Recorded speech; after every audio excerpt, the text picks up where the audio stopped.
Hello guys, welcome back to my channel. কেমন আছো তোমরা সবাই? আশা করছি ভীষণ ভালো আছো। ভগবানের কাছে প্রার্থনা করি তোমরা সবসময় খুব ভালো থেকো। তো চলে এসে আজকে কিন্তু একদম সরস্বতী পুজোর ব্লগ নিয়ে। হ্যাঁ, পুরোনো ব্লগগুলো এখন বাদ দিয়েছি, কারণ সরস্বতী পুজোর দিনকে ব্লগটা যদি আবার পরে পোস্ট করি তাহলে কেমন একটা দেখায় না, সেই জন্য আজকে কিন্তু আমি সরস্বতী পুজোর ব্লগটা নিয়ে চলে এসেছি। একদম ছোট্টখাট্টো একটা মিনি ব্লগ করেছিলাম, তো সেটাই তোমার সাথে শেয়ার করবো। তো চলো দেখো আমাকে কেমন লাগছে আজকে কিন্তু অবশ্যই কমেন্টে জানিও। এই সুন্দর একটা সফট শাড়ি পরে নিয়েছি, একদম হালকা একটা শাড়ি পরেছি বলে বোঝাই যাচ্ছে না। তোমরা যদি লিঙ্ক চাও অবশ্যই কমেন্টে জানিও। আর তার সাথে ম্যাচিং করে কিন্তু দেখলাম হারটা একদম সেট হয়ে গেছে, তো আমি পরে নিয়েছিলাম।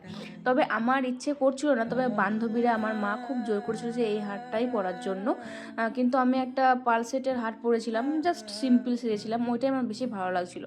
তো যাই হোক, তো আমাকে সব বান্ধবীরা টাইম দিয়েছিল 11টার সময় সায়নিকার বাড়িতে আসতে।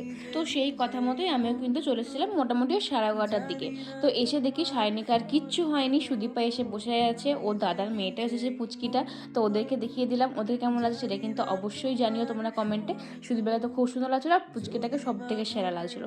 তো সায়নিকা রানীর তো এখনো সাজাগুজা কিছু হয়নি, ও সেজন্য বলছে আমার আর ভালো লাগছে না, পুচকেটা বলছে। তো তারপরে ও পুষ্পাঞ্জলি দিয়েছে, সেজেছে, তারপর রেডি হয়েছে। মোটামুটি তখন বাজছে একটা, তোমাদেরকে তো দেখালামই যে একটা বাজতে যাচ্ছে, তখন আমরা বেরোতে পারিনি, মানে এরকম ব্যাপার। তো আমি সায়নিকাকে বললাম এরপরে অন্তত বেরো, আর রাস্তাতে কেউ নেই, আর কাউকে দেখাতে পারবে না, তুই যে এই যে সাজলি, এই সাজটা কাকে দেখাবি, কে দেখবে তোকে, তাড়াতাড়ি আয়, আর না হলে কিন্তু আর কাউকে দেখাতে পারবে না, কেউ থাকবে না। তো এইভাবেই ওকে অনেকবার বেরোনো, মানে বের করার চেষ্টা করছিলাম, কিছুতেই বেরোচ্ছিল না। তারপরে আমি আর শুধু ভাবলাম যে চল আমরা বাইরে বেরিয়ে পড়ি, নাহলে কিন্তু ও বাইরেই আসবে না। তো তারপরে অনেকক্ষণ বাইরে 5-10 মিনিট ওয়েট করার পরে উনি বেরিয়েছেন। তাতেও ওনার সাজ এখনও ঠিকঠাক ওর মনের মতন হয়নি নাকি, জুতোও ঠিকঠাক পাইনি। তো এই জুতো পরেও খুব রেগে গেছে, বলছে যে আমাকে এখন এই জুতো পরে যেতে হবে।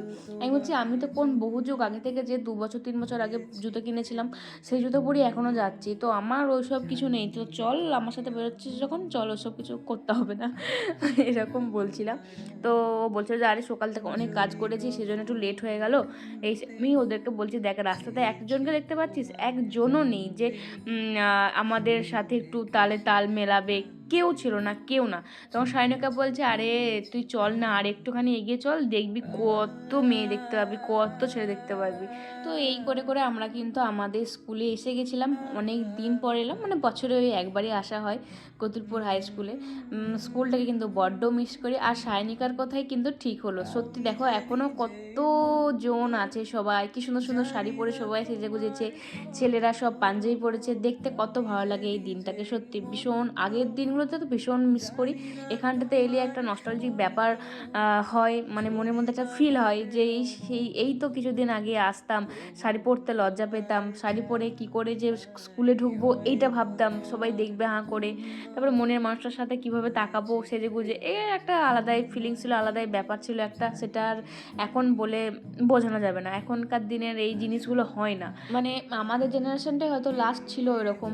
এখনকার জেনারেশন, এখনকার স্কুল অতটাও মজা হয় না। আমাদের সময় যে স্কুলেতে মজা হতো, এখন তো সব ছেলেমেয়েরা স্কুলই যেতে চায় না, যাই না।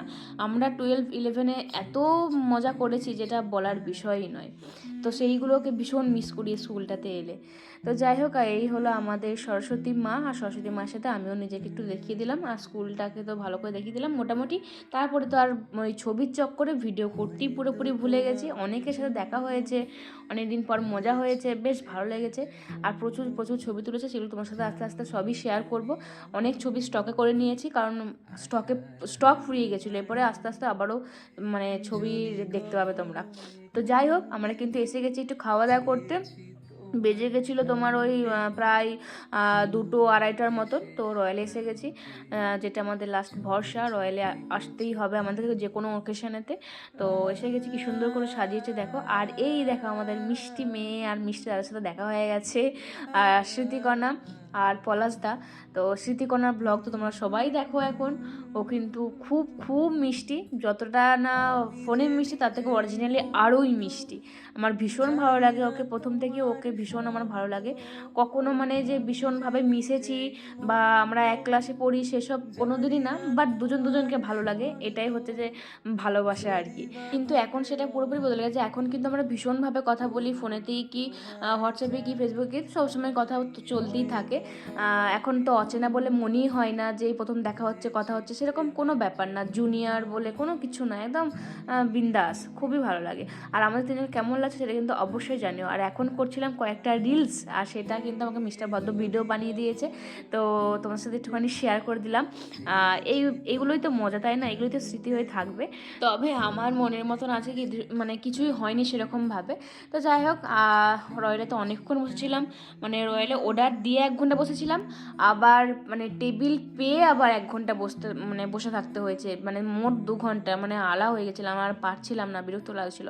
এদিকে সিদ্ধি কর্নাররাও বসে পড়েছে ওইদিকে, ওদেরও কিন্তু প্লেট এসে গেছে, ওরা খাওয়া দাওয়া করছিল, আমি সেটা লুকিয়ে লুকিয়ে ভিডিও করে নিয়েছিলাম। আর এদিকে তো আমরা বসে আছি, তো বসেই আছি। তারপরে ফাইনালি অনেকক্ষণ পরে আমাদের অর্ডার এসে গেছে।